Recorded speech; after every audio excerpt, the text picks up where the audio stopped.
Hey, what it do, Hello, people? everybody. Oh no, why are we singing? I But know it's all right. it'd be It like is that. all They gone right. two snaps in a circle. We are here to bring you movie content. News and reviews. Oh, movie news and reviews. Woo, woo, woo. Man, I was gonna light an incense earlier, but my incense lighter is missing. How that happen? I don't know, like the top part is missing. I don't know, Oh, so I dang. can't put nothing in it. Well, anyway, that's a sidebar. Right. Let's like, right. We're going a whole tangent. Oh, shoot. Hello, everyone. I am Chevy the Superstar. And I'm Toya. oh, yeah, you don't have like a toy, like Toya the. Nah, yeah, Toya, the point of view finder. Because I was waiting on your, have I been here before? It's your girl, Toya. And this is two snaps and a circle. I gotta practice that because ever since I said circle, you have not stopped saying circle since you said circle. man, it's like that's what it is to me. You can't help it. That's what's up, though. Crazy. Even still. Well, Welcome, y'all. What's up, good people? How's life treating you? I mean, I would ask Toya how's life treating her, but I literally just saw her this morning, technically. Pretty much. It's like I was like, bye. See you later. In the morning times. I'm going to bed. In the morning hours. We celebrated our best friend, Rail 7, 35th yesterday. Mm-hmm. Cancer season. Sure is. It sure darn is. Yes, it is. So yeah, we had a good time. We had fun. Yes, we listened to some records and got some expensive steaks. Yes. And did like grown-ups. I know, it felt so good to just like go out to dinner and extreme amounts of money on food. Spend a rack. Cooked at home. I did have a moment like, man, I've had better Brussels sprouts, but these was good though. Well, that steak was good both the times around. Today, I was I ate it twice today. Yeah, I had my crab cakes today, and I was like, yes, those crab cakes was good. I had they a are crabby cake. Good. Yes. I would love to go back. That was my first time going to Ruth Chris. So yes, what is it? Ruth's Chris. It's Ruth's Chris. That was my first time going there too. I go back. I go back to the Ruth Chris. And the drinks. Oh yeah, they were really good. Great. I had a blackberry sidecar with that very special Remy Martin. Taking it back. Ruth's Chris. This is not paid advertisement. Right. But if you would like to pay, Yeah, period. Holla at your girl. Because we'll come through. And eat up and talk up and shoot up. Because we do videographers and photographers. So hey, look us up. Look us up in the book. Right. Yeah. Or on the book. Or on the gram. Whatever the kids are saying right. nowadays. The book, the gram, the IG, the snap. Oh, the tick. The tick. I think TikTok is so short that they just say TikTok. Oh, okay. But I feel like one day somebody's gonna be like, hit me up on TT. Okay. Oh, that was funny. Okay, well, we might have a couple new people here today, so let's tell them what we do. Well, we kind of told y'all what we do. We're two snaps in a circle. That's Chevy. I'm Toya, and we review movies and give you all the latest movie news, and we just talk all things movie related. So it's just a fun time over here. So spend the next hour and a half with us. You can always expect our favorites to come in and drop comments like this in the chat. That's what I came in on. No, he said TT, not TTs. Oh my gosh. We was talking about an abbreviation for TikTok. TT. Oh, I'm sweating already. Yes, we do all of the things that Toya said. So if you're new here and you want to say hi, you can. If you're new here and you don't, that's okay. Thank you for the views. We have some stuff to talk about today. We're starting off our blockbuster movie series with an underrated blockbuster, because it is a blockbuster. I looked at the budget. Yes. Underrated. Yes, completely. We're like, it's okay, Stacey. It's okay. And that movie is Twister. Yes,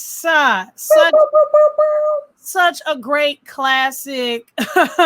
I mean, yes, just like you said, it's an underrated classic. I think that a lot of people our age and older can speak on like being like, yo, I remember that movie, the tornado movie. I remember that movie.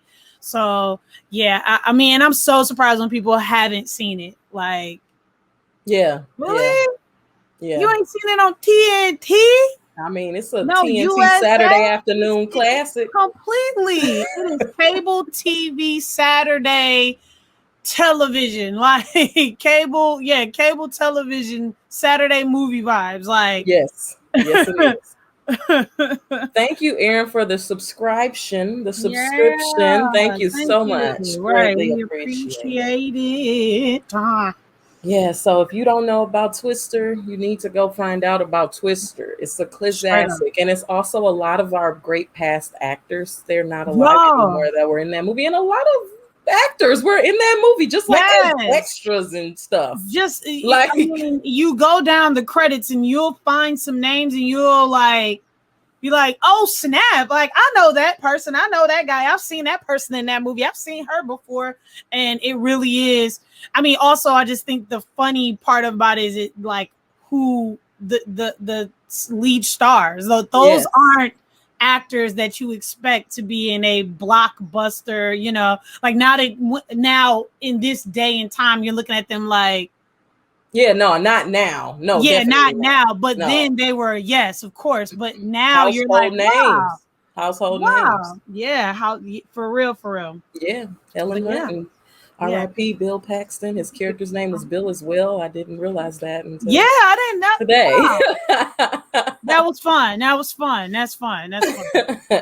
But first, as you know, we always gotta hit you with the movie news you can use. Because now you can go outside now, and you can go to parties and stuff now, and you can be like, did you know? Did you read about this? Did you hear about this? Such and such happened. And people are going to be like, oh, I didn't know that. Thank you. You're cool.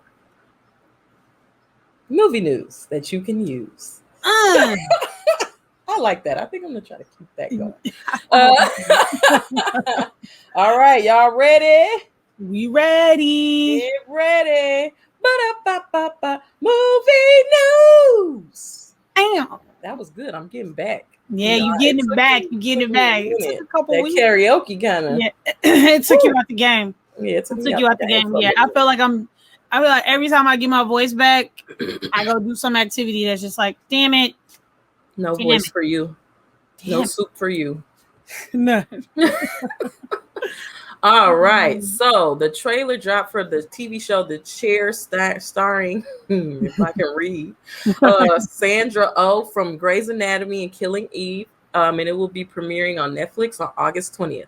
The trailer did not tell me what the show is about. Maybe she's a professor or dean of students, because she walked into an office with a chair, and it looked like it was in Harvard, but I could be totally wrong. But that's it. Interesting. And she fell out the chair at the end of the trailer. So I'll watch it. I like her. She's a good actress. Some sad and devastating, but not surprising news. Lovecraft Country will not be renewed for a second season because it was gonna be black AF. You already know. And I just couldn't see them making that. No. Two black territories and the white part is zombies. Like, no, they ain't doing that. No. You are correct. They ain't doing that. They ain't doing that. No, they ain't doing that. But yeah, that's the sad. I heard all the actors had took time off in their schedule, and they all believed that they were going to get renewed for a second season. I don't know how they believed it because I never believed it for a second. Yeah, I knew they weren't going to do a second season. Yeah, it was like a hope, you know. Yeah, I felt it too. I was like, damn, this is a one-off. Like, damn. Yeah, if they didn't do a second season of Watchmen, I knew they weren't going to do a second season of Lovecraft. Very good point. That show was too good not to capitalize on that. And I mean, I get it. First of all, the person who makes the comic never even wanted the film to be made, let alone a TV show. Right. But, you know, they have done it many a times before. So, yeah, I mean, it's sad, but we had our little moment in the sun. We sure did. The mother from Crazy Rich Asians has been added to the spinoff show for The Witcher. The show with Henry Cavill in it. Okay. Yeah, she getting her work on. Let's go. There is a animated Transformers series called War of Cybertron Trilogy Kingdom. And, you know, I'm not going to say much about the Transformers because, you know, I still haven't done my research about the dinosaur Transformer. Yeah, the Dinobots. Oh, yeah, you said it better than me. The Dinobots. But that will be premiering on Netflix on July 29th. And I believe there is a trailer out there for that. Netflix dropped pictures of The Rock, Gal Gadot, and Ryan Reynolds looking very fancy for this movie that is coming to Netflix on November 12th called Red Notice. We don't know what it's about yet, but we know that it's probably going to be like casino-y. Okay. Or I don't know. I'm just guessing off the picture. It looked like they was at a casino. Okay. Party, like a fundraiser casino party, you know. Okay. That's probably wrong, but they was at least at a fancy banquet fundraiser thing. We know that's a student. So Quentin Tarantino revealed, I guess, in his book, among other things that he'd been saying that people don't like. I didn't particularly care for this because I think he's ridiculous. It makes sense, but why would Uma Thurman allow for you to cast her daughter as the leading lady in Kill Bill 3 if you could, after you literally let her crash into a freaking wall in a car without a seatbelt and her body been ravaged ever since?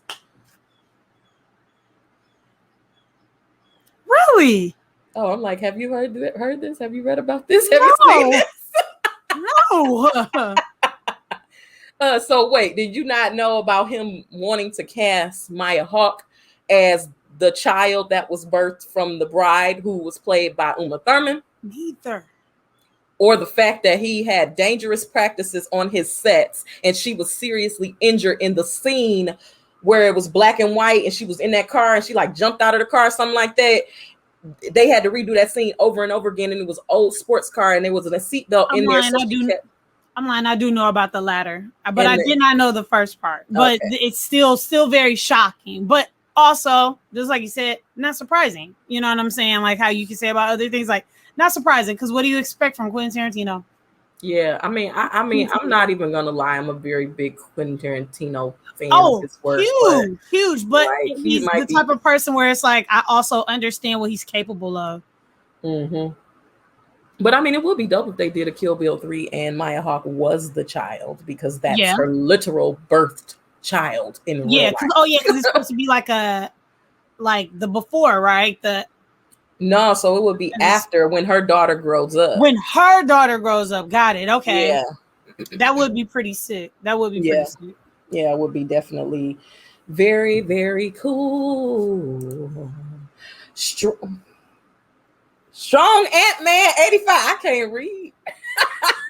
Thank you for the follow. Yeah. Welcome. Yo is right. What's up? How you doing tonight? What it do? Where am I at? Okay. What is this? This is my friend Tamisis. Oh. Cool. Wonderful. Welcome. Lance Riddick will reprise his role as the Continental's custom concierge in John Wick Chapter 4. The African-American gentleman that's tall with the bald head that we always talk about, that being stuff that we see. Like he was in One Night in Miami. He was the guard outside of the door. You know what I'm saying? We see him. Like, Lord hey, have man. mercy. Yes. What is that man's name? Lance Riddick. Lance Riddick. That's his name. Oh, that's his name. Okay. Got it. Ooh, okay. Zack Snyder. I literally just took this and so I'm reading it. Zack Snyder once pitched a Star Wars movie to Lucasfilms. Netflix has picked up that pitch and will be making it because he didn't get chosen to make it. Thank God. No offense to him personally. Sorry to that man. And it will be a new original film titled Rebel Moon. Okay. Yeah. All right. I'm almost done with movie news. There wasn't a lot of hot stuff on the streets these days this week. Most of the news popped out today. We got some Lance Riddick fans. Riddick. He was on the wire. Yup. Oh, he was on the wire? I didn't watch the wire. So I what don't up, know. Willie? Hey, GFT Radio in the hills. Marvel dropped the trailer for What If today. It's an animated series about different scenarios and what if they would have happened. Like, I don't even know. I just saw Killmonger save Tony Stark from the bomb in the desert, and I saw T'Challa as Star-Lord, and then I saw Peggy Carter as Captain Britain. She was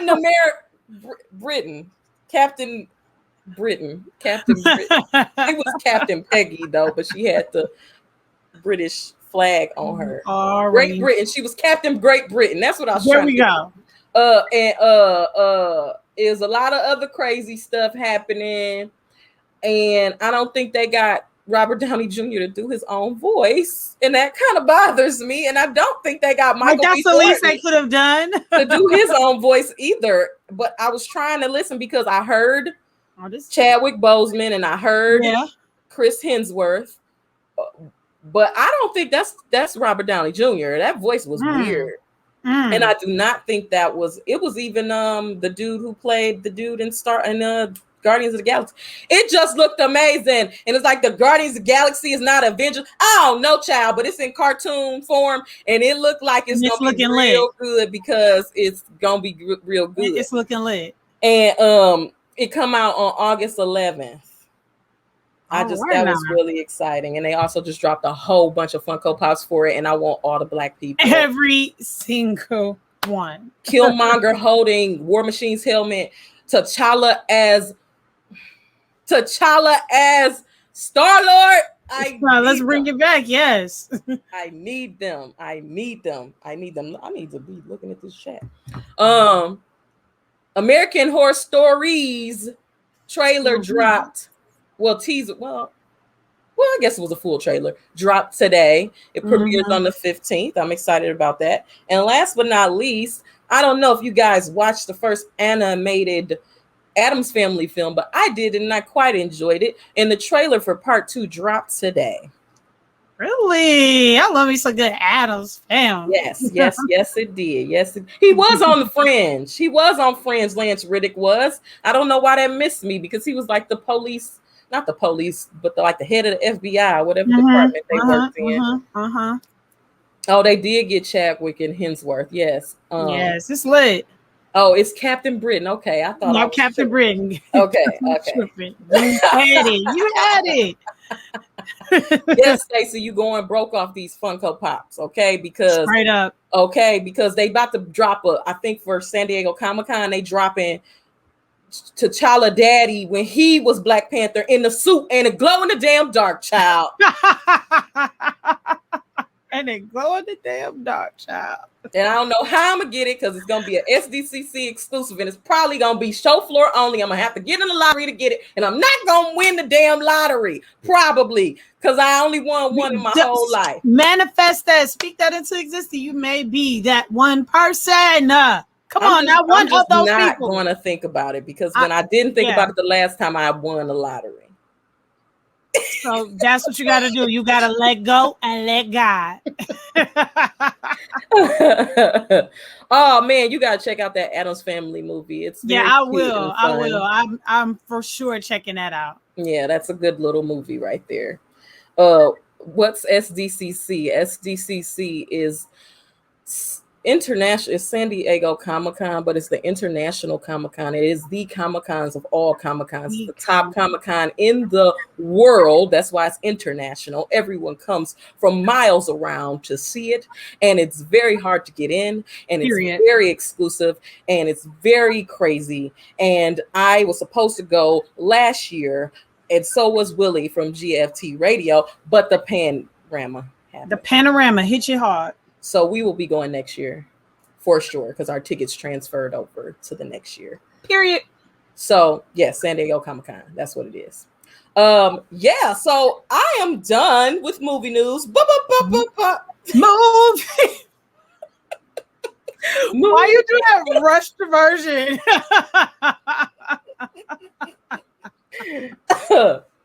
Movie news. Okay, there we go. There we go. Oh yeah, that was the most interactive it's ever been. Like in the chat was going crazy during movie news. Yes, yes. That's how it's supposed to be. We appreciate it. We appreciate it. Yes. We already won, Chevy. Oh, before we move forward, I just want to reiterate that at the end of the month, we are giving out a blockbuster prize pack. It will include a pair of Lord of the Rings socks with Sam and Frodo on one each side. It will include a Zool Ghostbuster pen. It will include a artist print of the Avengers with a few Infinity Stones. Yeah. And the big shebang shabow is the Black Widow Funko Soda WonderCon exclusive that is sold out. Can't get it anywhere but here right now because it's sold out. And there is a chance for a chase in that soda. So get with it. So yeah, and also Black Widow come out on tomorrow. So and to me says we no blockbuster card. I wish I had one though. That was the first thing I got when I turned old enough to get one. Man, I felt like so special. My blockbuster card. I wish I saved it. Man, I wish I would have not have lost that wallet. Like, oh my God, yeah. Not I still have mine. I wish, and I took care of my account. I was not delinquent. Really? I said I do not want to be like people because when you can't go to Blockbuster, you got to go to like Family Video and stuff. And nobody wants to go to Family Video. And for us who lived in the city, you had to travel out kind of far. Yeah. Like, at that age for us, going to Westland felt like super far. Going to Inkster, at least that's where I knew where Family Videos were. Like yeah. Or that other video place. I can't even remember what other video place. Damn. Had like the aqua and pink and white logo. I can't remember what it was called, but shit. Or just like the little hood video places. Oh man, you was taking a chance. Yeah, you was taking a chance. You mess up that Blockbuster membership. No more Blockbuster for you. And I used to go there and buy so many DVDs. Like especially when they was closing. The 5 for 20. Yes. I used to go there. And buy all my DVDs. Like all my DVDs are from Blockbuster. Literally. Yeah, a lot of my DVDs still had a Blockbuster paperwork on it and stuff. Yeah. Yep. Speaking of Blockbusters, We are about to get into our blockbuster of July. We are talking about Twister from 1996, y'all. PG-13. I would say, yeah, definitely an action, like thriller film for sure. Maybe even a little bit of adventure, you know. But the synopsis goes a little something like this: Bill and Joe Harding, advanced storm chasers on the brink of divorce, must join together to create an advanced weather alert system by putting themselves in the crosshairs of extremely violent tornadoes. Directed by Jean de Bont, I believe that's his name, and written by Michael Creton and Anna Marie Martin, starring Helen Hunt, Bill Paxton, R.I.P. Carrie Eels, and a host of other just like amazing like cast. Yes, the late great, the late great Philip Seymour Hoffman. Let's go. We got Alan Ruck, who played Cameron and Ferris Bueller's Day Off. He sure was in there, wasn't he? Yes, the guy, one of the geeky guys, Alan. His real name is Sean Whalen. I remember him from being in People Under the Stairs or something like that. But yeah, just like a huge, great cast of people where you'd be like, I know them. I've seen them in other movies. Like straight up, like even people from the evil, like the opposing, it was at least like 6 people tornado chasing. Where it's like, oh my god, like you looking at people in the back, like, you have lines now. You get lines now. Like this is like your extra work, and now you have lines, like a lot of them. Period. You already know in movies in the back of the day, especially blockbuster caliber, you knew that they were gonna have some type of advertisement. It's always gonna be some good ad placement. That good old product placement. So let's start from the beginning. Yeah. First, I wanted to talk about this number because what makes a blockbuster a blockbuster. Oh yes. So the budget was $92 million. Opening weekend, it made 41,000. It grossed 241,000. I mean million. Sorry. Yeah. I knew what you meant. Worldwide gross was 494 million. Wow. Now I'm sure they cashed in.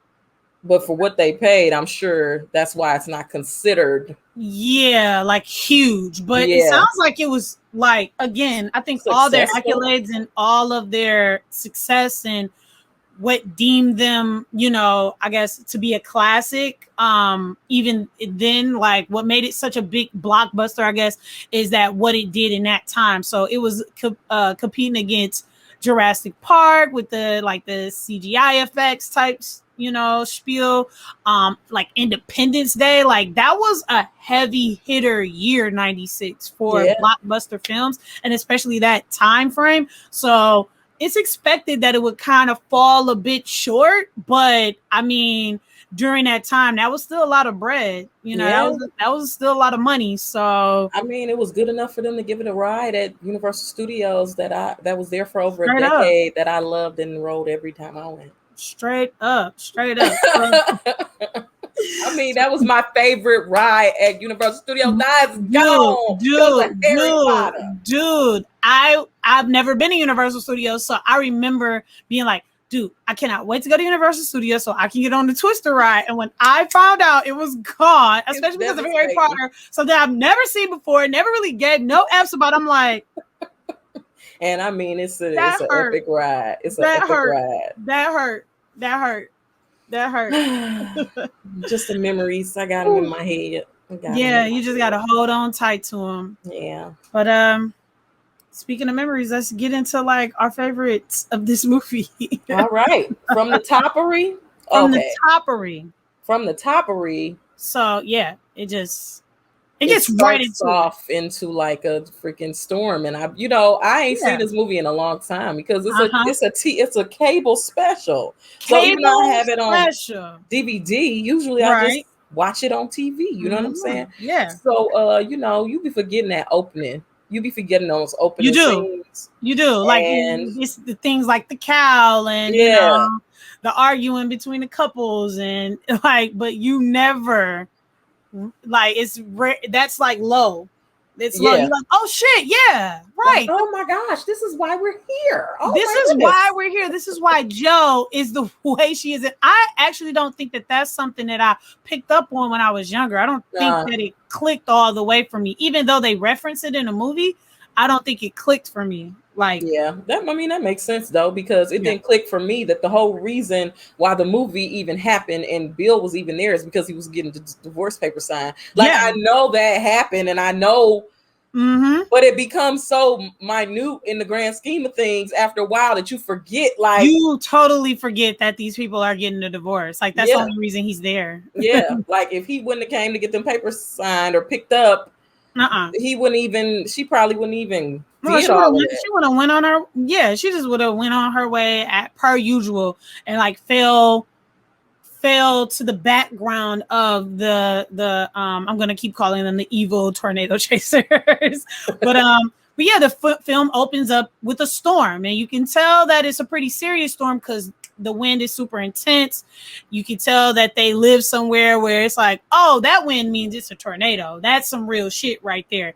And they're doing what you do. You go to the place that keeps you safe. You go to the little underground cellar area, and they're doing everything they need to do. Like you scared for a minute, like the dog's gonna get left behind. Like, oh no, the dog, Toby, hurry up, Toby, like get there, bro. And Toby gets in. You're like, cool, we good. But then it starts to pick up. It starts to get real, and the dad, as a man who protects his family and a good father would do, he's like, I'm gonna hold the door.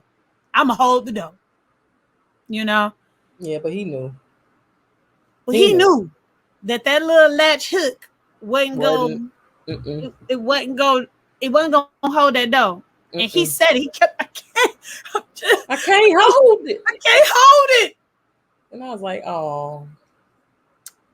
And then it happened.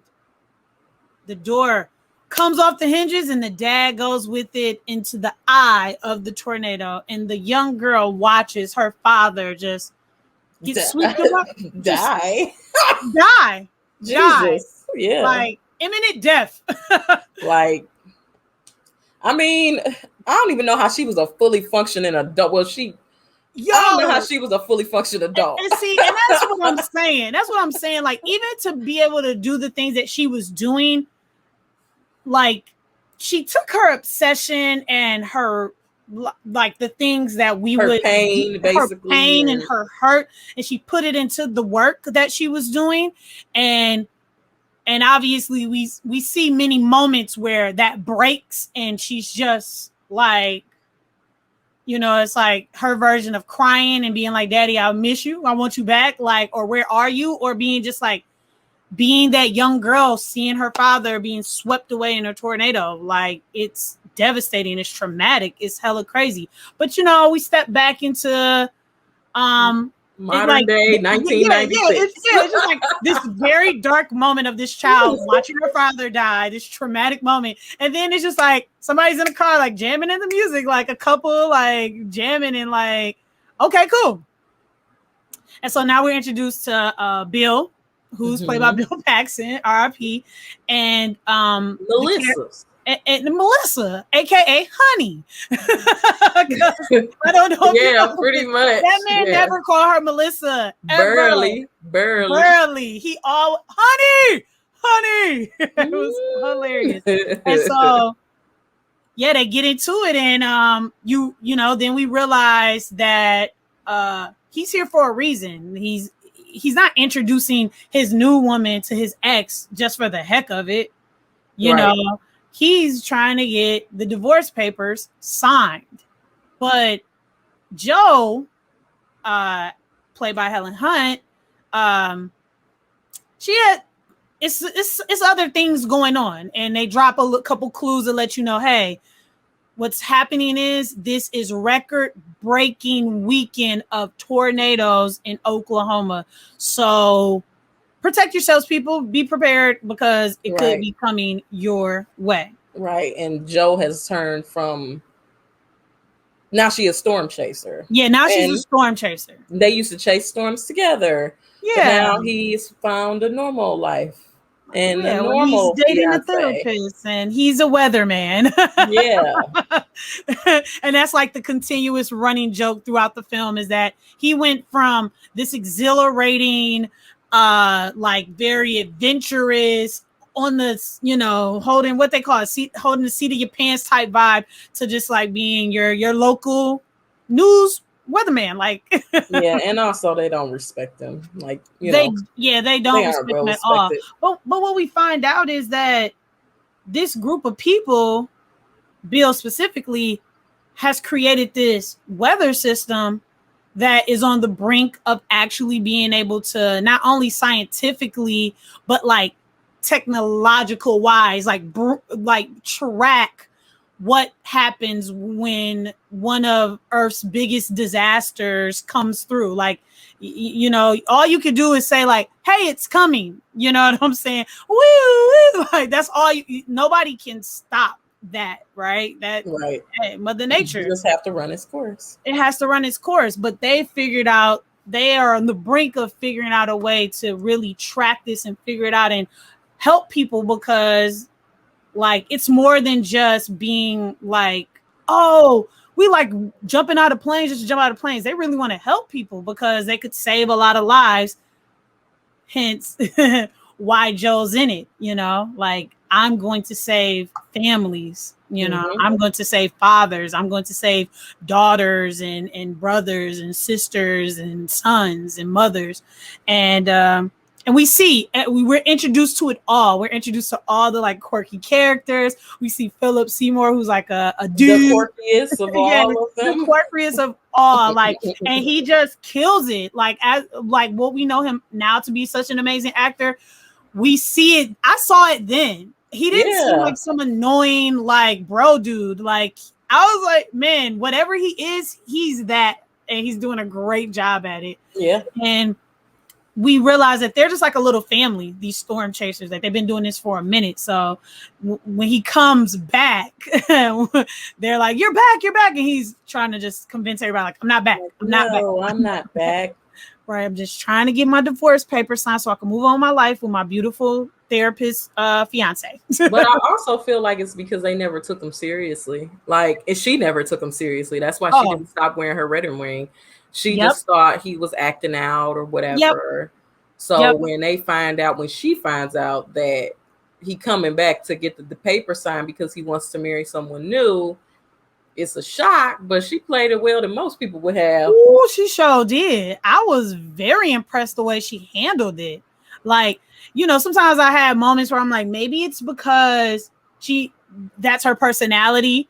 Maybe it's because she has a lot on her plate right now. Like, she actually has a job to do right now. And this is like a huge weekend because it's record-breaking tornadoes and they really have a lot of work to do. And she wanted to show him also, like, I kind of picked up where you left off. I kept going after you decided to leave and go do your thing. And now that you're back, I just want to show you, like, I didn't move on to another nigga. I just continued on with our shit. Right. Right. But you walked away because you walked away. So you you know what I'm saying? Maybe she wasn't entertaining it because she maybe that's something that she has done to him in the past, And that's what I was thinking, as they had that one huge argument later on with the he says the infamous line, me, Joe. Yeah. I felt the first time where it's like, oh, now I see why he may have like chucked the deuces, because because she was obsessed. Yeah, totally.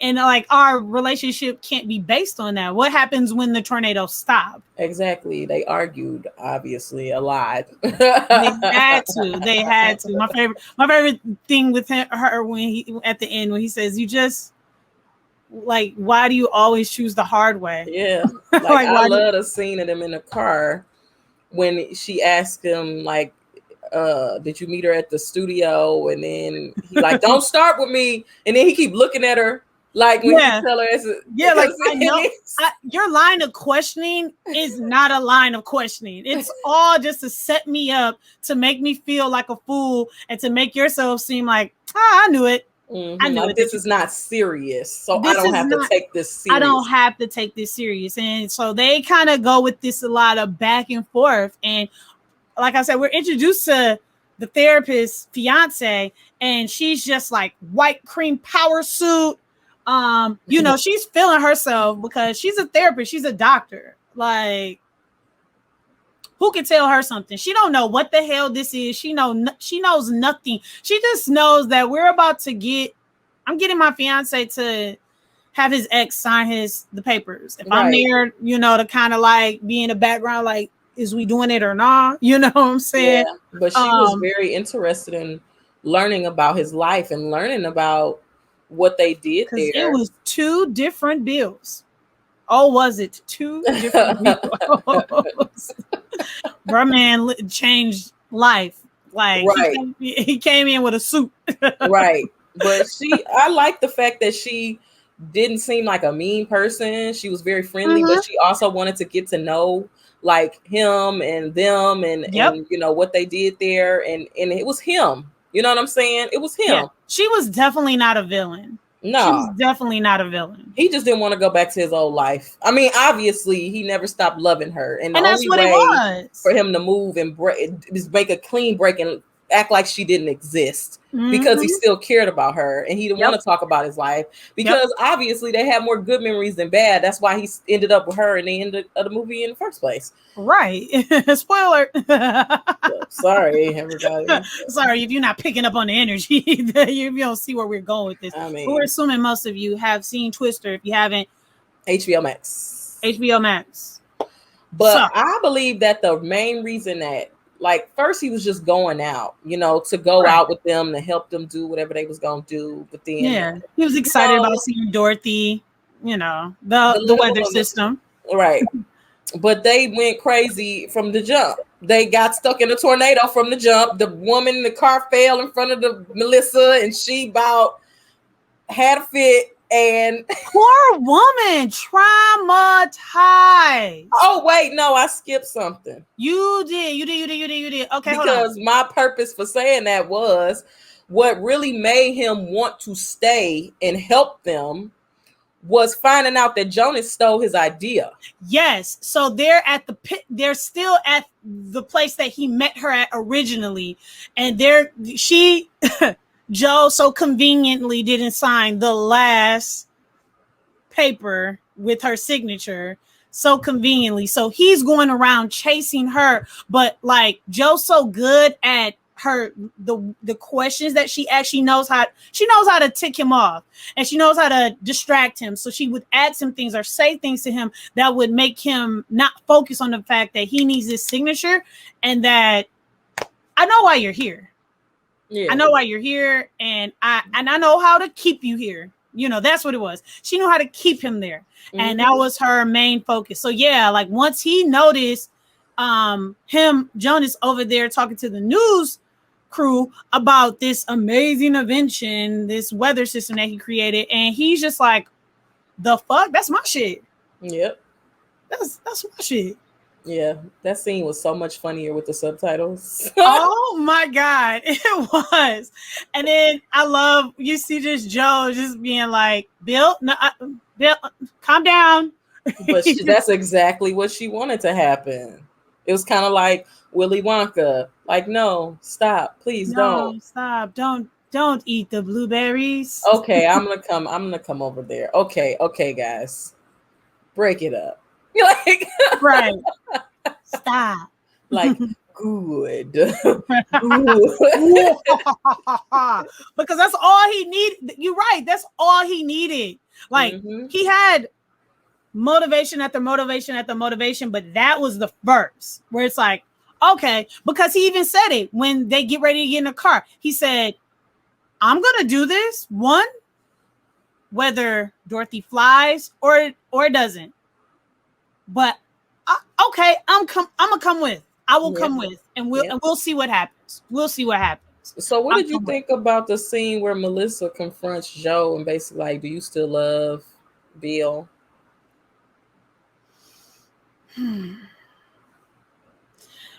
You know what?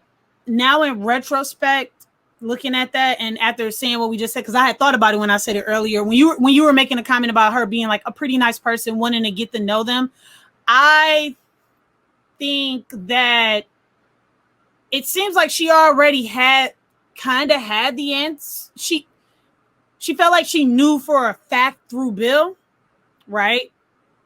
Like, he loves me. He wants to be with me. I have nothing to be worried about. So I need to ask her what's the dealio, because I need to know what's going on.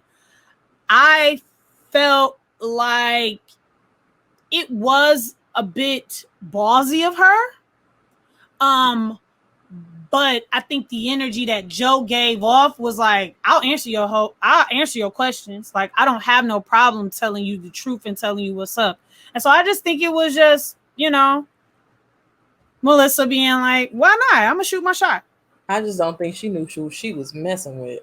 Yeah, and that's what I'm saying. Like, this is all like assumption, judgment, like just what you think to expect when you meet your fiance's ex, and they're getting a divorce, and he want to be with you. But that's the thing, they make you feel secure from a one-sided perspective. A lot of security and confidence came from that side, because you do. Well, we had the inside, you know what I'm saying? We saw the pull that she had on him, right? But we also saw like the permission that he allowed for that. You know what I'm saying? Mm-hmm. Yep. But why would she view that as anything but like residual? You know what I'm saying? When you want to marry me, right? If I'm looking at this from 20 feet away, I see him talking to her walking away. It's like, oh, if I notice the ring, oh, it's you. It's you. You're the reason we're here. It's you, baby boo. So why you still love my man? You need to let him go. This is a cheap attempt at what are you doing? But what she did, but just like you said, she didn't realize is that it wasn't one-sided. But also in that moment, she messed up because Joe realized that she wasn't secure. Because why would you? She showed her hand. Uh-huh. She showed her hand. She showed her hand with that one. She sure did. Yeah. So let them see you sweat. Exactly. So they go on the first little ride out to get the little tornado, but to get the tornado. Bill messes up. I was about to say Helen's car. Joe's car, and now they gonna use Bill's car to try to go out and use Dorothy again to get a tornado. I love this scene because the wife is in the car, the fiance is in the car with them, and she is what kind of therapist? What kind of therapist? Therapist. Pediatrician. That. That's not it. She's a reproductive therapist. So she's like coaching her patients through having sex to reproduce. And she's like, she does want your penis. I like that line. She does want your penis. I love the line when she was like, I gotta go, Julia. We got flying cows. I was like, so good. So freaking good. Oh my God, this movie is like so quotable as well. It's super quotable. Like, and then when she get out of the car, she like, I thought chasing storms was a metaphor. I'm like, a metaphor for what? I was thinking the same exact thing. I'm like, what? Pulling at the strings, trying to make it be a metaphor. That's how you know that man was lying to her. He kept Bill used to be was a complete secret. Like he just didn't. He wasn't informed, dog. Wasn't informed, but. moving on, moving forward. So yeah, they've backseat drivered her, like backseat. I wouldn't have been in there. Backseat. She but was. She did say she wanted to come. She did say she wanted to come. She did say she wanted to come. But this is after she's asked her that, right? Yes. This is after she's asked her that. So I think she knew she had to stay tight, infiltrate the system. Yeah. And Joe, being who she is, she was not taking the back seat, like figuratively and literally, to this woman. So baby girl, you got to get back there. You got to play third wheel with us, and we're gonna go out here and chase these storms. Also, I want to bring up one interesting fact. So in all the cars, they could kind of hear each other through the radios. Yes. But I don't think when they initially got in the car together, when the wife was driving their car, fiance Melissa was driving Bill's car, she had her radio set on the frequency where she could hear their conversation. Correct. Everybody else could. Yes, which is why everybody else would be in the background, like, we know what's happening. Yeah, that's why they said, "Are y'all done yet?" Yeah, like, are y'all done with this? Because we have a whole ass tornado. But she didn't. Yeah, she had no idea. Because at that point, Bill and Joe were in the same truck. Yes. Before Joe's truck almost killed Melissa. Yes, pretty much. Lord have mercy. And even still, when she heard that, she was in the car with the Philip Seymour's character. So he ain't turning down to nothing on it. I mean, they ain't know. She know. They supposed to know. She need to know. She need to know what they about to talk about. They was having a full-fledged argument in the middle of a damn hailstorm with a tornado right there in your damn face. What the hell they turning down the radio for?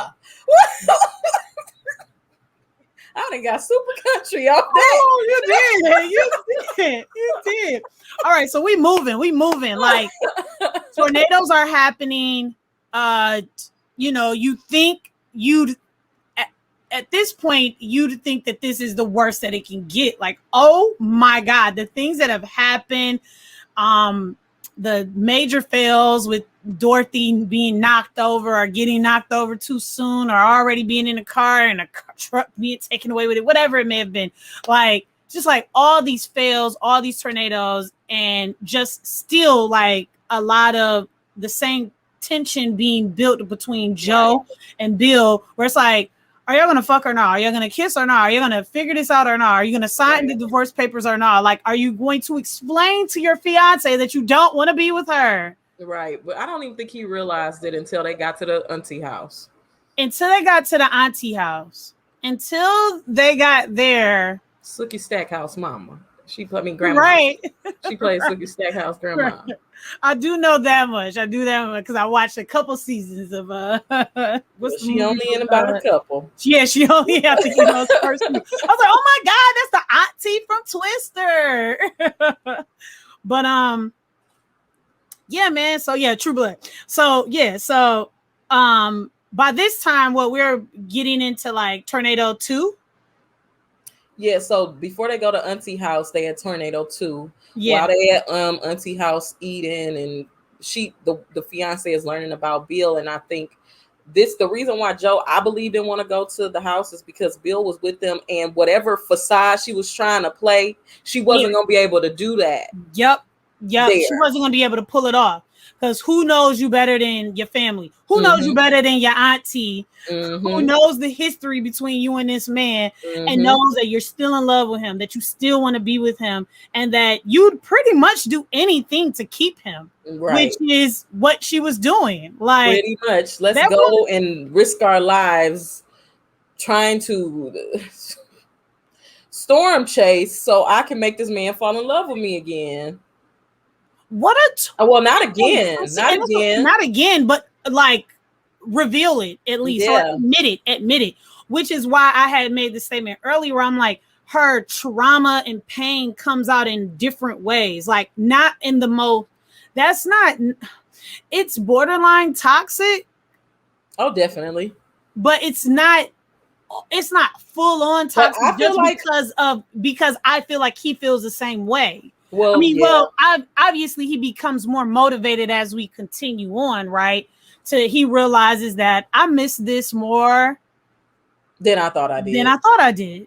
Yeah, and in that moment before they went to the auntie's house, when he realized that this is not normal from the views of normal people, like your fiance is a normal human being who would never do what you guys are doing, and you guys are hugging and all this, and oh, look at the blood. I mean, water spatter. Sorry. Yeah. I'm not crazy, y'all. And they all tripping, and she like, no, this is not okay. This is not okay. This is not okay. Y'all are crazy. And then he looking like, oh shit, we are crazy. Like this is not normal. This is not okay. How can I expect her to accept this part of me? And I never even let her know that it was this dangerous. Just off this alone, she might want to pull out of this deal, because I mean, I'm risking my life doing this. I could die. We could have just died. We could have almost died twice now.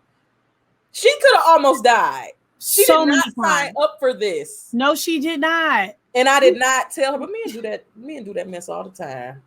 Like, I can't believe that he was pulling her along and letting her drive by herself. And I mean, like, Crazy Rich Asians, the stake wasn't so high, but he did the same thing. Didn't tell her nothing and left her out there to dangle. And I mean, dangle like a piece of meat in front of a bunch of hungry lions. Like, at least these people was nice.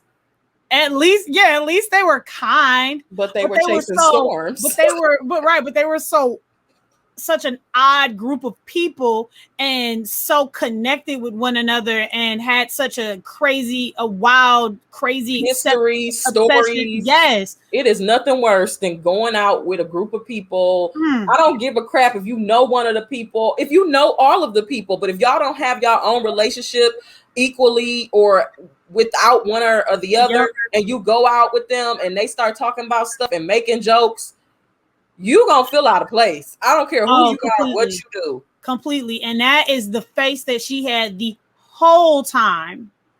You know, like it's why she could not laugh not once about the naked story when they were at Aunt because Meg's. This don't sound like the man I know, and that frightens me. Yep.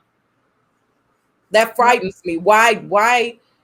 What's not good enough about me for you to have told me those things? Or and what's not good enough about you for you not to tell me? You know what I'm saying? How you gonna ask for me? But men do that all the time. Ask a woman to marry them and don't tell them who they really are, and make them find out. How many romantic comedies have we seen? Just like that. Yo, that's how it all goes. That's how it all goes. It's like the most classic story trope. Hey, babe, I want you to marry me. Man, babe, I never met your family. Oh, they'll love you. Get there, and your mama hates you. With J-Lo, Monster-in-Law, and Jane Fonda. Monster-in-Law. Oh my god, that was horrible. Or better yet, Gwyneth Paltrow and what's my girl name from American Horror Story? Damn, I can't think of what her name is. Oh, what's her name? I can't think. But that movie where she was in Hush, I think was the name of, and she ain't like her, never met the baby mama, get there poisoning a woman. Terrible. Jessica Lange, poisoning a woman because you don't know her, never met her. You done whole ass married this man, got impregnated by him.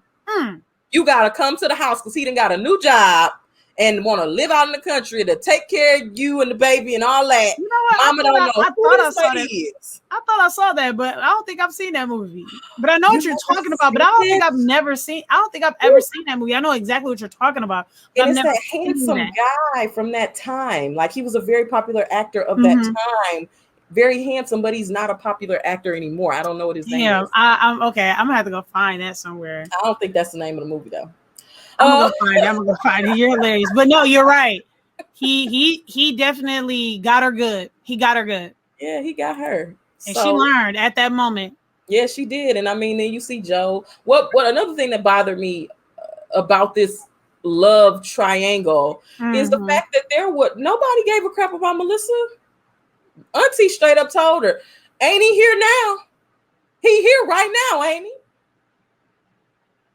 Auntie, like, dang, you gonna just tell her to shoot her shot in front of this like engaged man, like this obvious, like, well, this supposedly man, like that's moved on. They still married, so. Oh right, yeah, that is still your husband. This ain't no like ex-boyfriend. Like this is a full on like. I guess so. I think that was always the plan. So, while they, eating these huge ass steaks and potatoes and eggs and all this weird stuff and taking showers and reminiscing, a storm rolls in, a big storm. Oh, and also they tell Melissa, they inform us in the audience that how storms work. Yep, and the scale. Yes. The F1, 2s, and the 3s, and then the moment happens where she drops the, just like a newbie would. Well, anybody ever seen an F5 before? And they're like, everybody gets super silent, and we realize only one person has seen it, and who is that?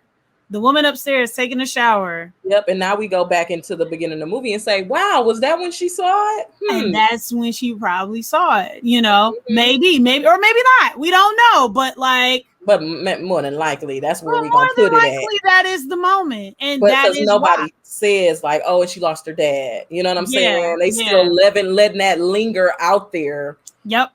Obviously, because she hasn't dealt with this. And it's a touchy subject for her. So that's why the room gets super somber. Yep.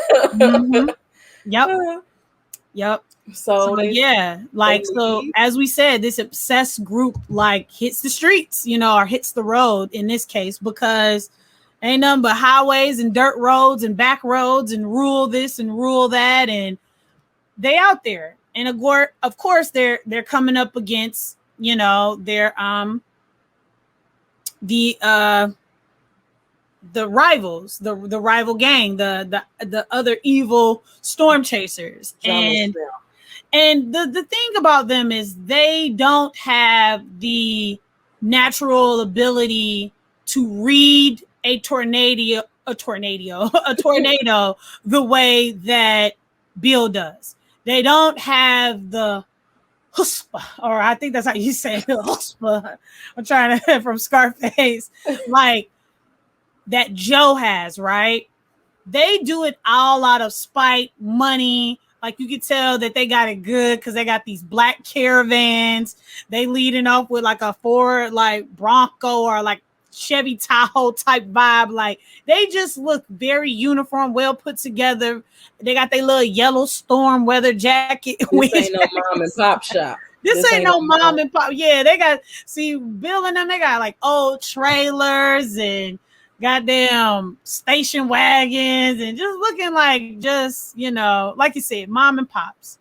And you see them start to headbutt, and you start to see how Jonas has been getting along this whole time, just copycatting off of them, sees things that they do, makes decision that they make. But then if he sees it as a decision that they don't make and he wants to take his own genius brain and do it, then, lands himself in a place where he don't want to be.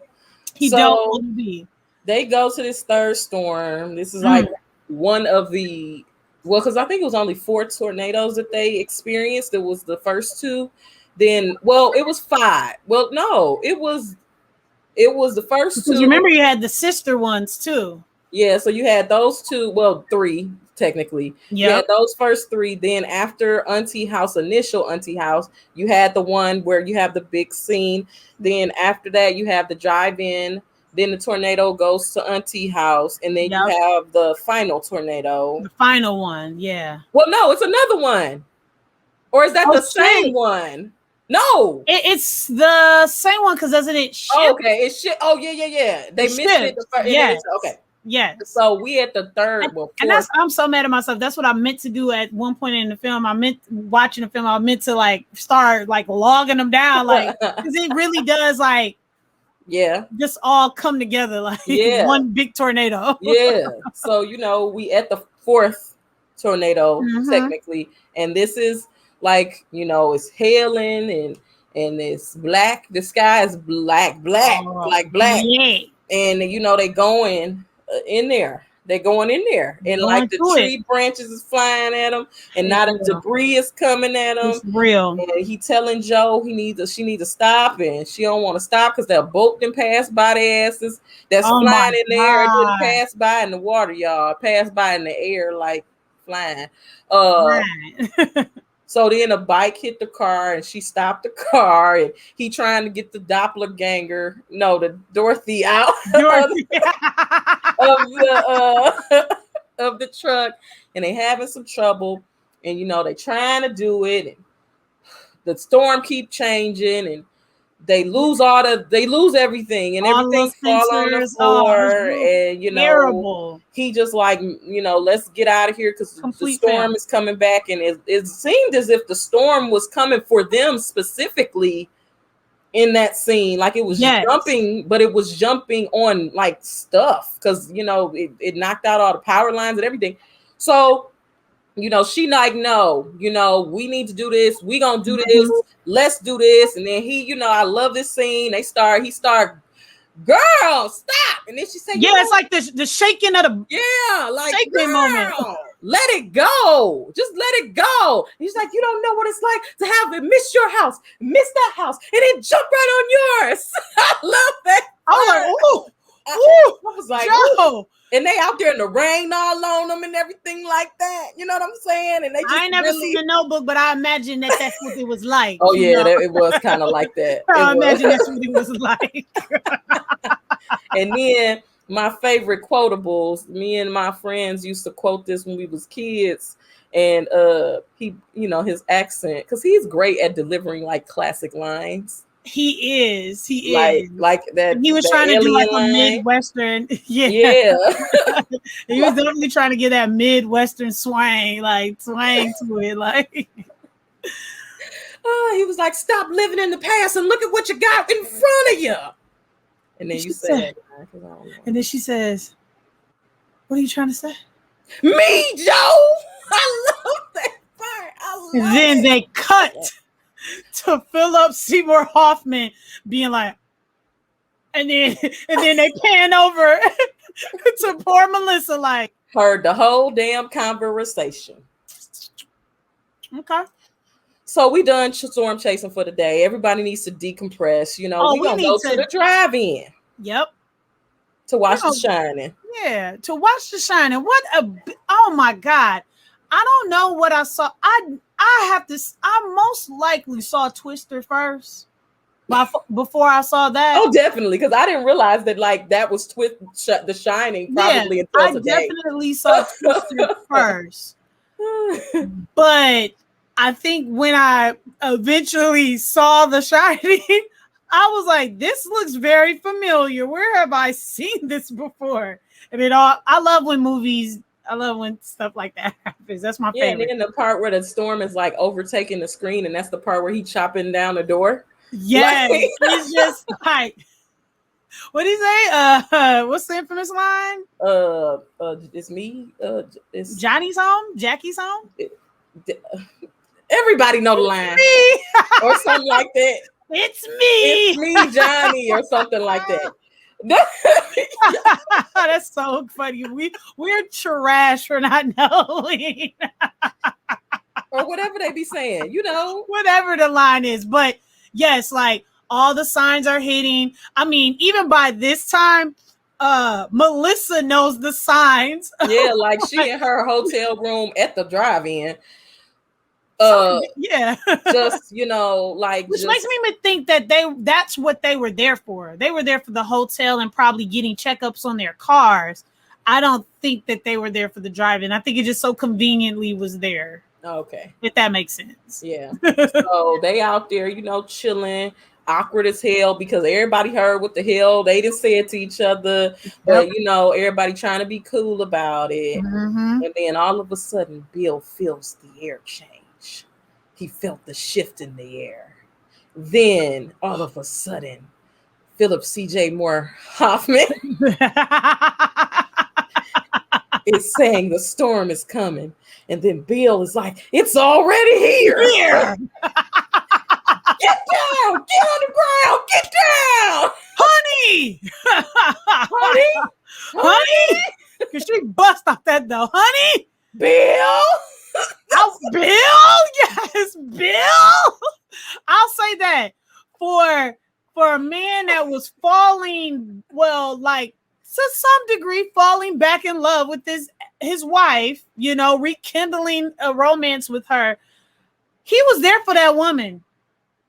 Yeah, he was. Like maybe he was a bit, you know, naive, naivete, you know, to the whole like get her out of this, get her to safety, because that's my favorite moment. This is my favorite tornado. This is my favorite moment. One of the best like scenes. It is one of the best scenes, and I think it's stood the test of time, even CGI included. And it's because I think it's because it was less CGI and it was more about like real shit happening. You know what I'm saying? Like they had real things falling. These people had to go inside a aluminum like horseshoe shaped or like half mechanic, you know, bay, like a bay. Like exactly. Like what they put airplanes in, or whatever. What they put airplanes in. But the great thing about this is that it has the parts you can go down in, where like oil change, tires, and all that good stuff, right? So they're somewhere that's seemingly safe. Like it feels like, oh, they might be all right, bro. Right. They just might be all right. Escalation just escalates and escalates and escalates to the point where it's like, please just make it stop. It goes from like, the thing that you put the air in the tires is flying around, and then the man get cut in the head, and then the cars start falling in on him. Then the damn sign coming in, oh my god! And it's just like, then the damn ceiling parts start coming off, and then the gasoline start falling down. Windows exploding every 5 seconds. Ping, ping, ping. I love it. So, fun fact. The now gone, but was there, Twister Ride at the Universal Studios was the drive-in scene. And it was like you walk through the line and it's like the houses like, and everything is upside down in there, and you could see all of the different things, you know. The houses are upside down, like you're seeing scenes from the movies, but they built it into the rides. And then you got like Bill Paxton and Helen Hunt talking about like how they used a lot of natural special effects, and that's why the ride was made like it was, because you just basically stood on a sound stage and everything was right there, but like it's all real, because Universal Studios, it's all real fire, it's all real water, it's all real explosions. Like they even put a cow in there and made it fly past. Oh, it's fucking sick. In the drive-in sign, it falls and it explodes and the sparks come out and the glass breaks, and then that's why that scene is the best. Yeah, and then it's like this epic drop at the end. It's an amazing ride. Yeah, that's the best scene in the movie, though. That is the best scene in the movie. Yeah, it's still it's still good. It still is. I mean, like just to me, the cinematography, the wide shots of the tornado tearing through the drive-in projector. You know what I'm saying? The screen. It's just like the people running to safety. It's all of that. Mind you, like we told you all that shit, but before they got to safety, Joe was just in this trance that I don't think we had seen yet. This may have been our first time seeing her being so mesmerized by it, because I think it's what she was saying earlier. Because remember, she broke. You know, she broke. She finally broke. Yeah. She's like, damn, this thing is really coming after me. Yeah. Like, it won't stop. It's really coming after me. Yeah. This is real life. Yeah. And I really believe in that moment, she never took a step forward to go into it, but I believe that it was almost a bit of defeat in her. Like, damn, I cannot win against this. I can't beat this. Yeah. It really felt like that was a moment of defeat for her. Like, wow. I'm a failure. Wow. I'm a failure. I don't know. I guess I was too into. I was excited to see. Yeah. No, I was too. But I'm telling you, I paid a lot of attention to the moments that they would show Joe because they did it. Those moments where she wouldn't say anything, she would just act with her emotions and her face and the way she'd look over at something and then she'd walk away. I was like, it's something about that. It's a reason why they're showing that. And I think that you can see her confidence kind of like dwindling down more and more. And when she broke, it was breaking her down. It was definitely breaking her down. And I think even the fact that he went and saved Melissa instead of coming to save her, like he never stopped and went and got her. He just kept running like Joe, come on, Joe.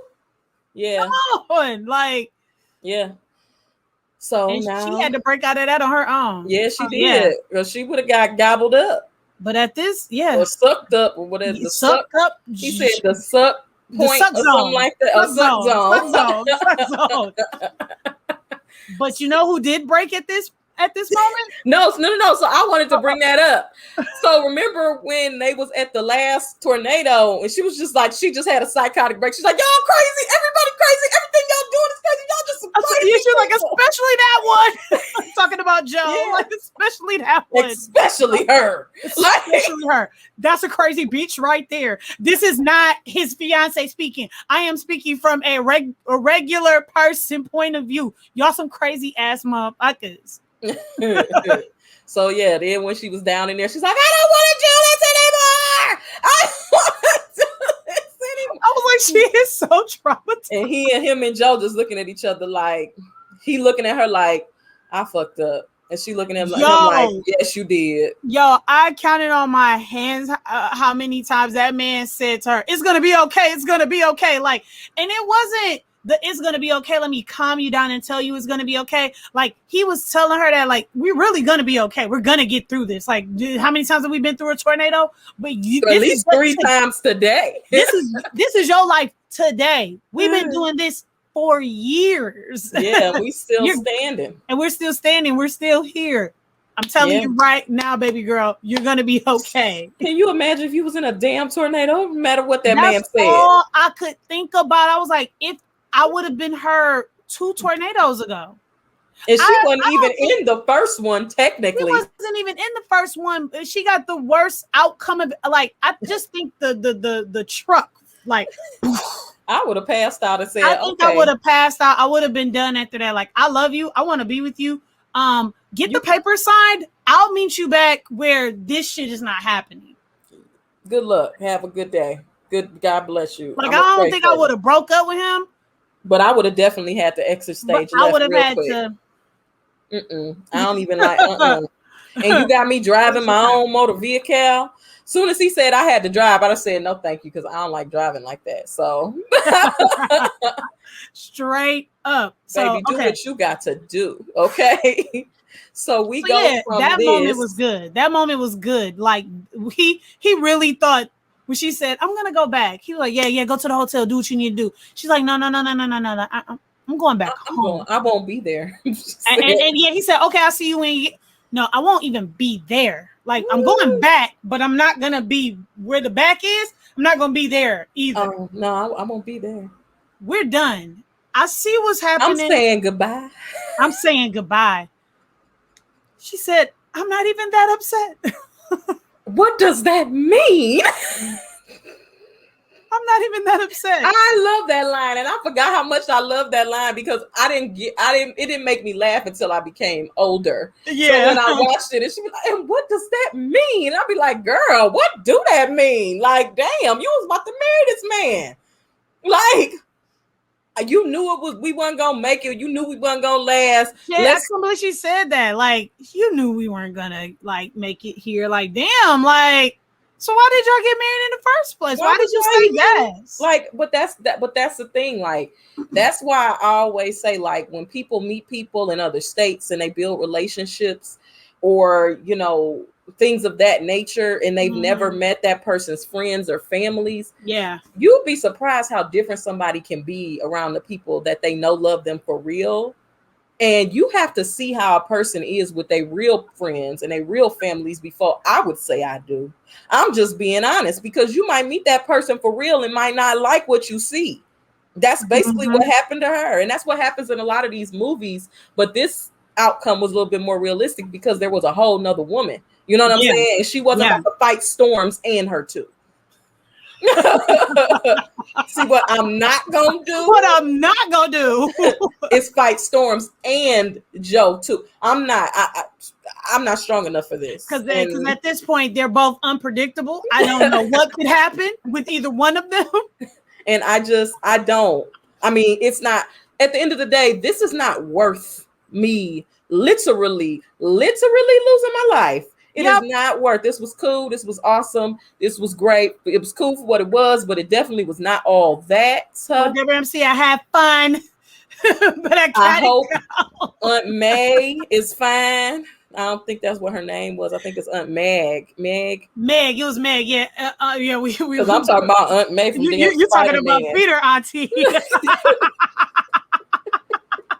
I think I said Aunt May earlier too. It's Aunt Meg, yeah. She really, that's what that behavior you were talking about earlier, where it's like, I think she was genuinely just a nice person. She was like, I hope Aunt Meg's all right, because they were at this point, like, it was more than the obsession of tornadoes and getting Dorothy off the ground. This was about saving. Yeah, because now it's coming to my doorstep. Now it's coming to my doorstep. Yes. So that moment that Joe was having when she was looking at it, like, it's coming after me. Now it's coming after someone I love. And we know that more than anybody, it sounds like, than Bill, she loved her Aunt May.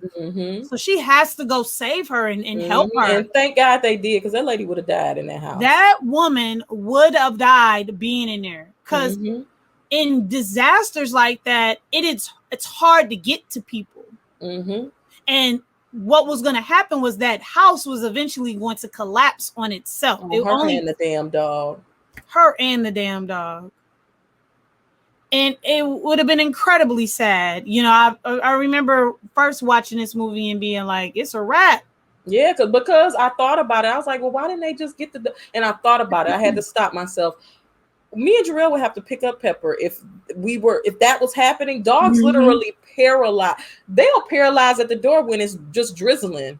I'm not gonna say drizzling, but if they can smell a storm in the air, if they can smell that thunder, lightning, Pepper won't even go outside. She will be paralyzed at the door. Like, that kind of weather paralyzes dogs. So after thinking about what I would have done, I would either had to leave Pepper or we would have had to pick her up. So we'd have been picking her ass up. Period.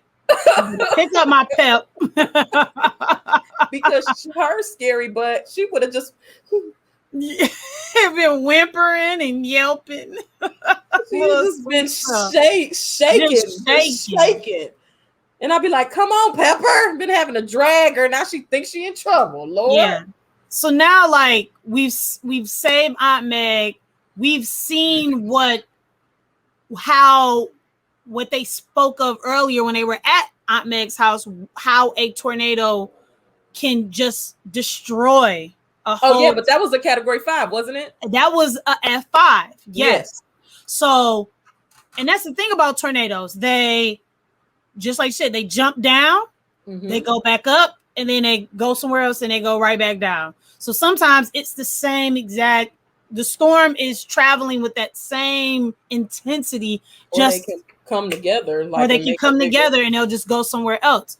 Now it's gotten real. They've saved Aunt Meg, in the sense of, like, Joe's like, okay, one of the most important people in my life has been saved. I know she's all right, so I can get back on my job, right? Yeah, but at this point, it's like the end of Bad Boys, where it's like, we about to take this storm down, okay? Because you ain't about to be head up. You ain't about to be coming for me and my people. I can't live like this no more. And I think by the end of it, I believe that Joe just realized that I can't live like this anymore. Yep. I have to help these people. Which Bill probably been trying to tell her what he told her at that moment.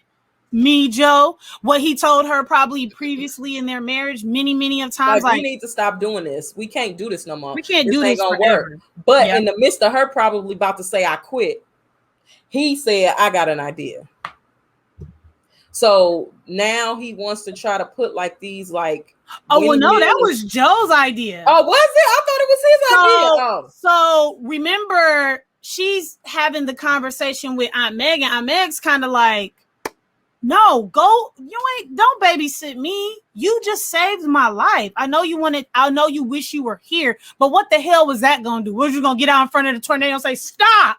Like, you just saved my life. You came and got me, which I expected you to do. Come and get your auntie.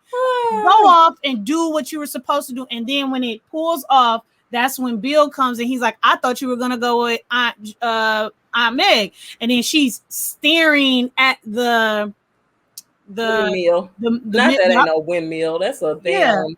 What is it? It was something that they made. It was like I don't know, just a bunch of aluminum metal. Yeah, we would just call it a windmill, like a tornado. Oh, it is a windmill. Yeah. It is a windmill, yeah. And it was made out of metal, and she's like staring at it, and she's like, I know what to do. And then he looks at it, and then it all comes together. And so now they're like, just like you said, they're like, we going at this bitch now. Oh, bitch, you thought you was coming for us? No, we coming. I'll meet you outside. I'll meet you on the street. Ooh, so then it goes to them getting they together so they can go out here with their last two Dorothys and try to catch this storm. They trying to catch this storm. Yep. They out here in these streets. They go out here in the storm over there, and the storm being a storm, being an asshole, doing what storms do. just destroying grabbing shit up, taking shit up, you know what I'm saying? So they put little Dorothy down on the ground. So, oh, Dorothy. Okay. It's just all coming together.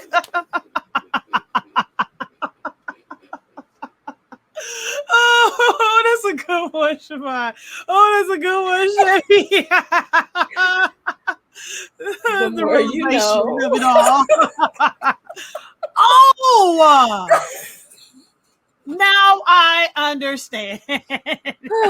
All right. So they put Dorothy down on the ground so she can get swept away by the tornado. What the hell is wrong with me? I don't know. I'm gonna get you one. Why? Why does that happen to me? What is it?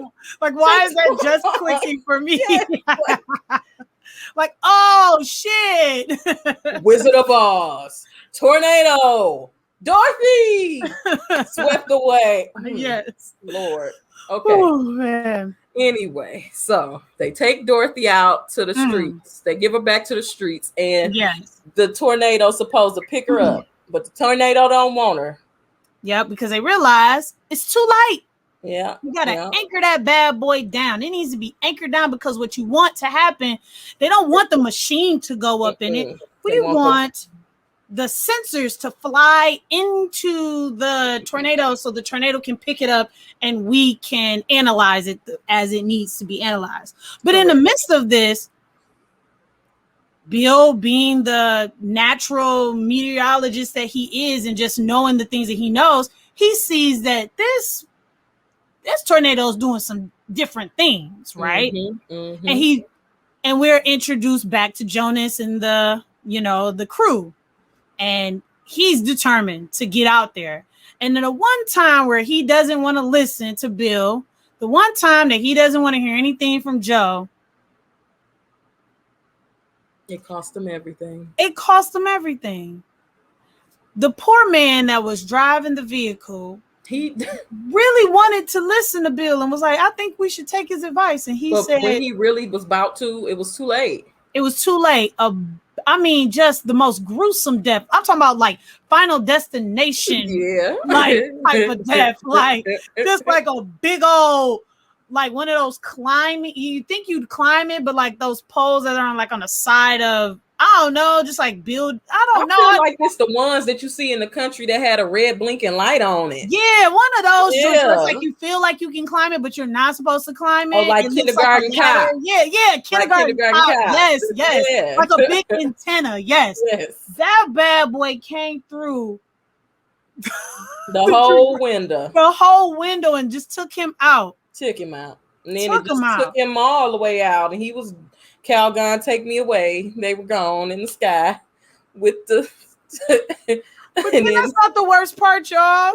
He was because he didn't get like taken. They didn't get taken into the tornado, right? The tornado just had them like on the outskirt of it, like just like winding them, and then it just like ooh, and then it went around and it came in. It was like boom. Yeah, yeah. I know he was his ops. I know he was the ops in this movie, but he didn't even do nothing wrong to deserve that death, other than just be stupid and not listen.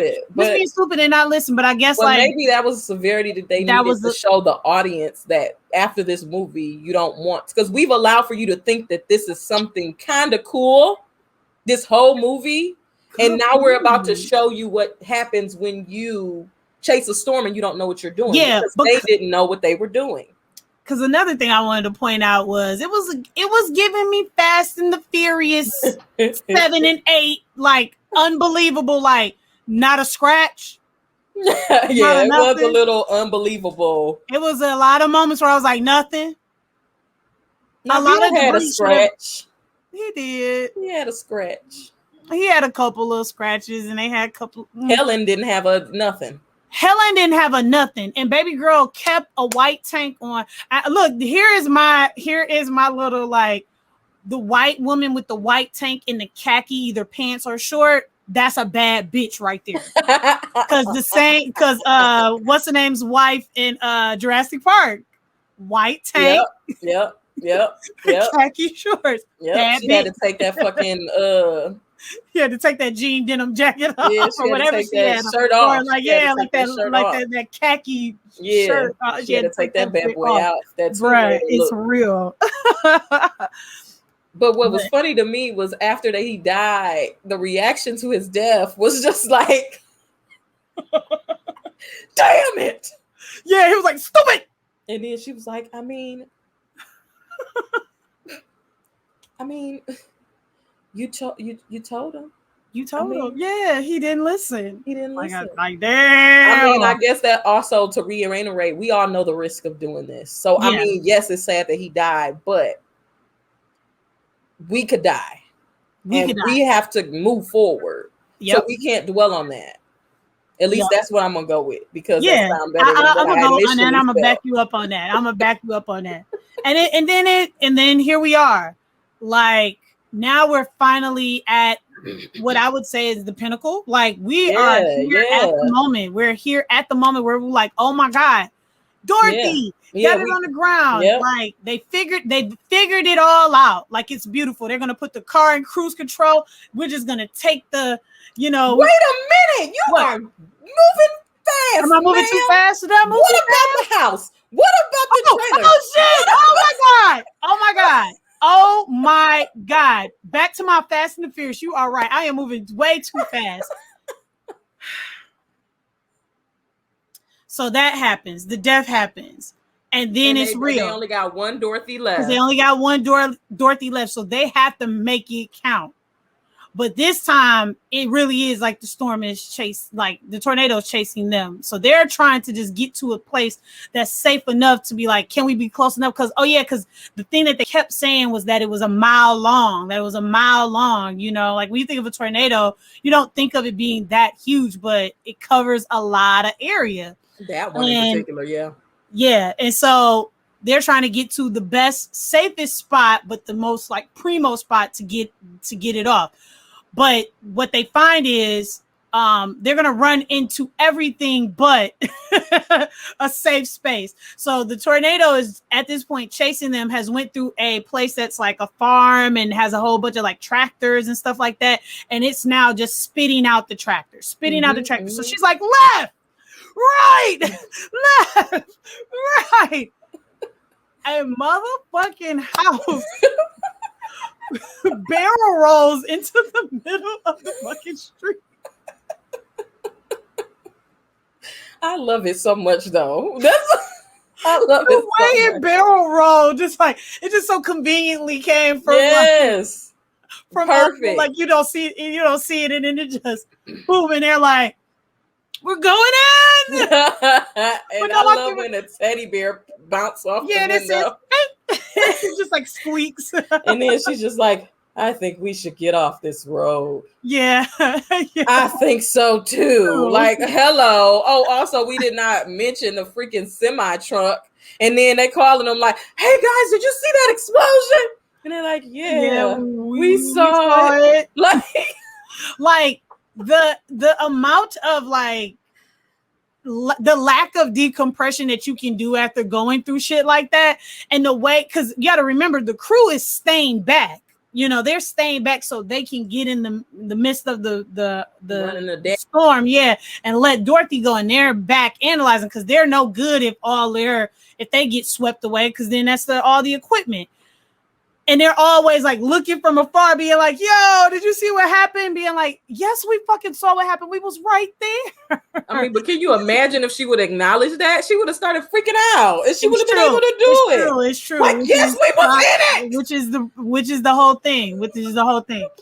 But yeah, so now we're at the space where it's like, oh my God, I think we figured out a plan. We're just gonna send the truck and Dorothy off into the tornado, and we'll just, action movie style, pop out the side, stop, drop, and roll type vibes, and just we'll be cool. And it happened. And it's a beautiful moment, and you see the sensors flying, and it's happening, and you're like, yeah. And then it's like, oh, but wait a minute. That bitch shifty. And it's coming right for you. Y'all not in a car. There's no little bridge that y'all can get up under. There's not a residential area. There's not a residential area. There's nowhere there's no cellars around. There's nowhere to go but to run through the cornfields to safety and hope that there is somewhere for you to go. And my favorite is when they go in that one barn and it's a slaughter barn, like, or whatever. It's a slaughter barn. They're like, who are these people? Who are these people? R.I.P. Oh my God. It was moments like that it was like, he was so good at delivering like classic, memorable lines. For sure. The I don't think so was so good. Yeah. Yo, so good. Who are these people? So good. Like, honey, so good. Me, Joe. So at this point, they are literally running away because the thing is hunting them. It's hunting them down. Yeah. Like, I'm coming for you. I'm coming for you. And they finally make it to a barn where Bill snaps into his genius and takes like these cattle ropes, or I get like, something like that, whatever. Puts it onto, he's like, these pipes go like 30 feet deep, so we good. You know what I'm saying? Right. Like the man said that out his mouth. He didn't just do that and like keep that in his head. He wanted Joe to know, like, it's smart for us to do good. This whole building will go, but we'll still be here. Yeah. Because of this pipe. Yep, because Joe was scared. It was the first time we really see her scared. Yeah, because it's the first time she was in the tornado since she was a kid. Like, and I'm not protected by anything. So it was triggering for her. Oh, traumatic, to say the least. She, all that cool went out the door. She's like, Lord. Oh man, she was a smooth operator throughout the whole thing. Like, just for real. And that's when she lost her cool. Like, she didn't look as like heroic. And she probably was through, because in her mind, she probably said, after this one, I'm done for real. Because remember, he said he said one more time or something like that. And she said one last time. Yep. And I said, "Oh, okay, girl, you trying to sit your ass down after this?" Like, I think it's time for you to have some tornado babies or something, or like just like not chase tornadoes every day. Let's chase around. I mean, but you gotta think they ain't doing that every day. This was just a very big weekend for us. This was a very big weekend. This was a season. It's not because that's another thing I had at one point. I'm like, why do y'all live in a place where stuff like this happen? Like how we be looking in real life when like it demolishes Idaho or places like Iowa. How do you come back from that? Like, because most of those people live off their land. Mm-hmm. So if your tractor is over there, your barn kaput, your house might be still standing. Y'all must have insurance. You just reminded me of a line that made me laugh because I work in insurance when she was like, "Do you have full coverage on your car?" Oh yeah, he liability. And I looked at him like, "That's a nice ass car to just have liability." You tripping? You must have just got that. He was lying. He had to be. He had to be. It must have been some like inside joke or something. Like, we're just like, of course I got fucking full coverage, liability. Oh man! But then it ends beautifully. They oh my god, like Joe's they're in the eye of it. They're actually seeing, like, they're in it. They're up off the ground, like. Yeah, because the eye is nothing happening. Like it calms down and then it goes back to the crazy chaos. Yep. And then they're there and they've survived and they're looking at each other, and you'd think after surviving something like that, the first thing they do would kiss, embrace each other, like and it doesn't happen. It takes a second for it to all go through, and then they're arguing and they're like talking about their future plans. She's like, "No, I'm gonna run the lab." He's like, "What the hell is wrong with you? Why are you so damn crazy?" But I love your crazy ass. Then the people pull up, they homies pull up on them like, "Yo, did y'all see that?" And it's like, yeah, we were fucking in it. And he says, "Look at that sky," because everybody knows usually after crazy wild storms, the sky just gets real beautiful, and it happens. The sky's beautiful, and she's like, "I think we've seen enough." And gives Bill a good old smooch, good old make out into the movie smooch.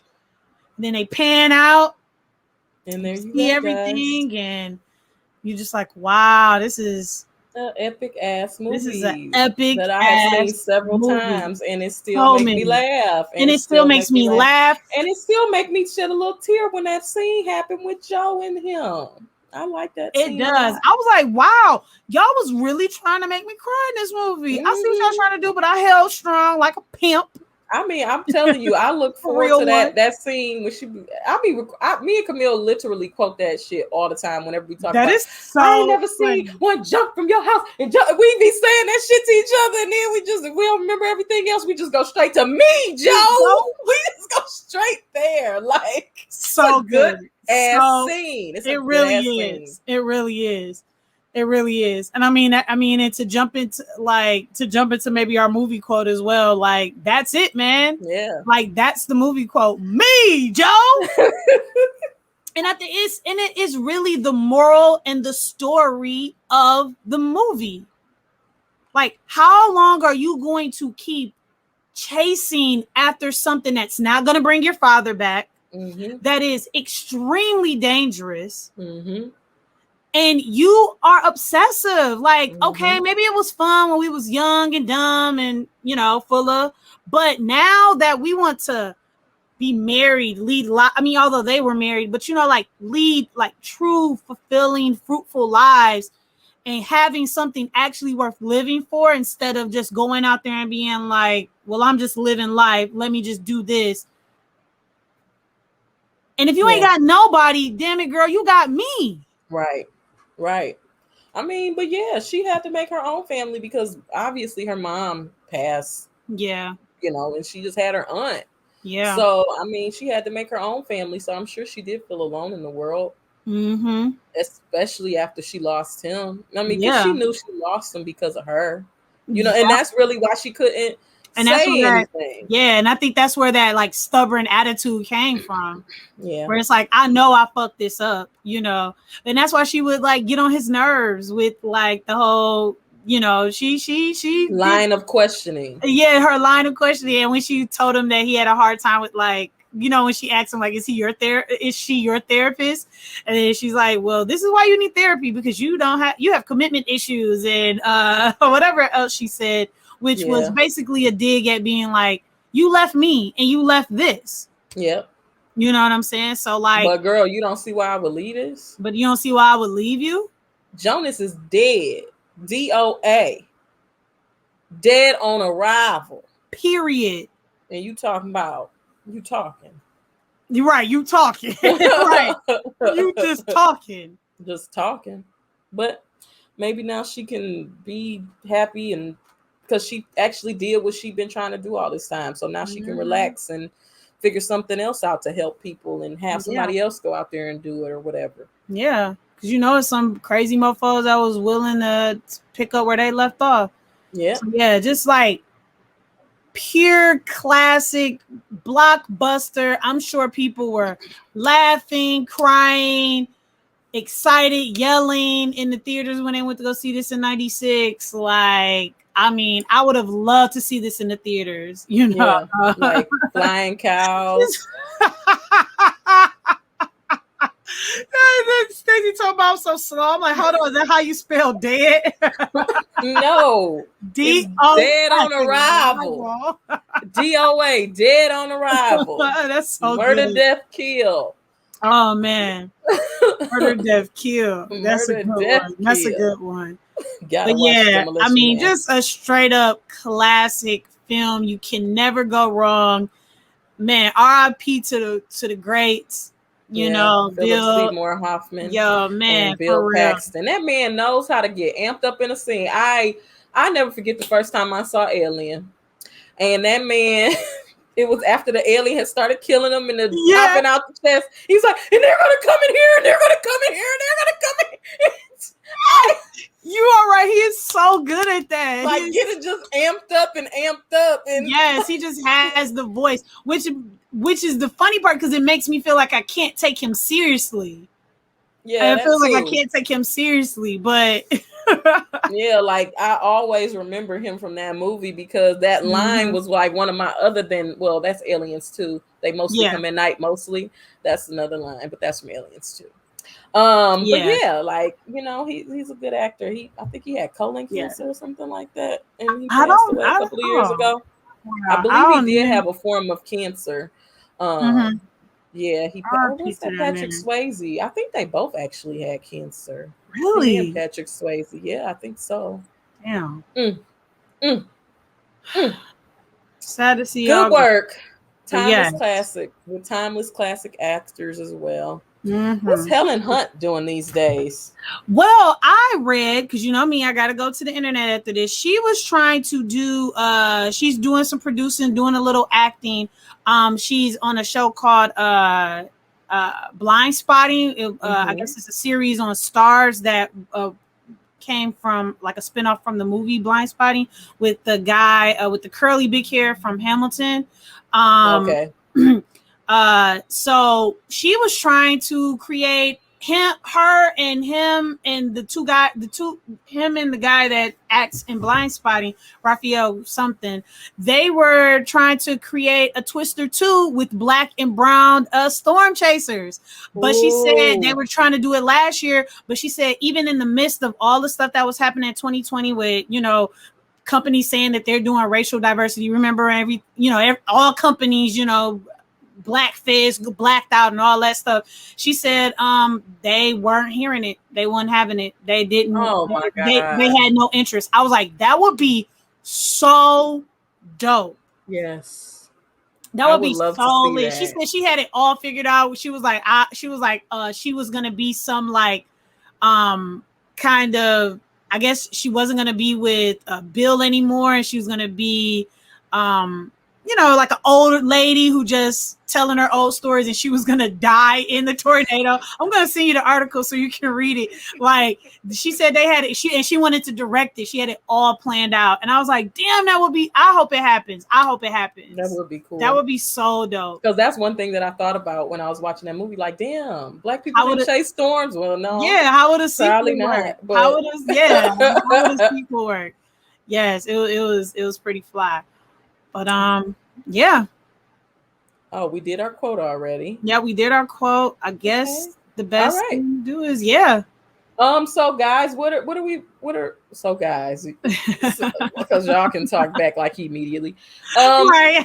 Yeah. Okay. So I guess so guys, what are some of your favorite blockbusters? I know we kind of went over this last week, but since we're doing it all month for the rest of this month of July, you know, y'all just drop in the chat y'all favorite blockbusters. A blockbuster will be released tomorrow. It is called Black Widow. Siobhan will be watching it tomorrow evening, okay, in the comfort of her home on her big screen. I mean, her projection. You feel me? Ain't it beautiful? So next week we're watching Green Lantern. So we're kind of going on the other spectrum, on the other side, where it's like, that's the thing about blockbusters. They're very projected. They have projections, right? But in this case, it was a floppery. So we're going to watch it anyways. Yeah. Because this is the movie review show where we watch movies that don't always hit. Yes, but it has Ryan Reynolds in it. Right. So you can go wrong with it. You know, Ryan Reynolds is one of the only actors who has played both in Marvel and DC films. Really? Angela Bassett has as well. She was actually in Green Lantern. A lot of people don't know that. But yeah, he was he's one of the only. It's a few of them that have done it. And I'm not gonna say even that, but like Chris Evans, he played two different Marvel characters. Like he played Flamon and he played Captain America. Okay. True. Yeah. So I mean, you know, a few of them have done it, but not every. Yeah, but not many. It's kind of like the EGOT. You know, it's not. Yeah, it's not many. It's an honor to be like. I believe Damon Hansu has been in both DC and Marvel films. Okay. He was in. I'm gonna have to look it up, but he was in Shazam.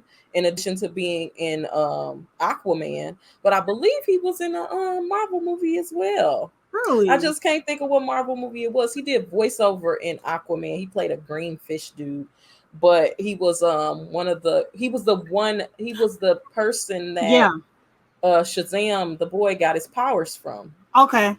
He was Shazam or whatever. I've never seen Shazam. That's a little, you know. I'm trying to think of what Marvel movie he was in, though. Let me see if I find it. Yeah, look it up. I'm looking for the information. Right, and then we're going to shout Guardians of the Galaxy. Hey! That's what it was. Yes, it surely was. Get that money, black man. Right. Get it. Get that money. From the DC and the Marvels. Yeah. Oh, also Idris Elba. Yep. Let's go, black people. Suicide Squad.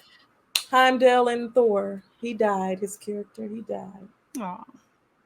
Yeah. Well, let's thank the individuals that came through tonight. So we got DJ Stacy. Thank you for coming through. We got the beautiful Aaron C. Strong Ant-Man 85, the homie to me says. Also GFT Radio. Thank you, Willis Styles. Always blessing us, coming through, correcting us when we wrong and letting us know when we right and all that good stuff. And Rail 7. Rail 7. Happy birthday to Rail 7. Happy birthday. Per usual, all the lurkers, we saw y'all lurking, but that's cool though.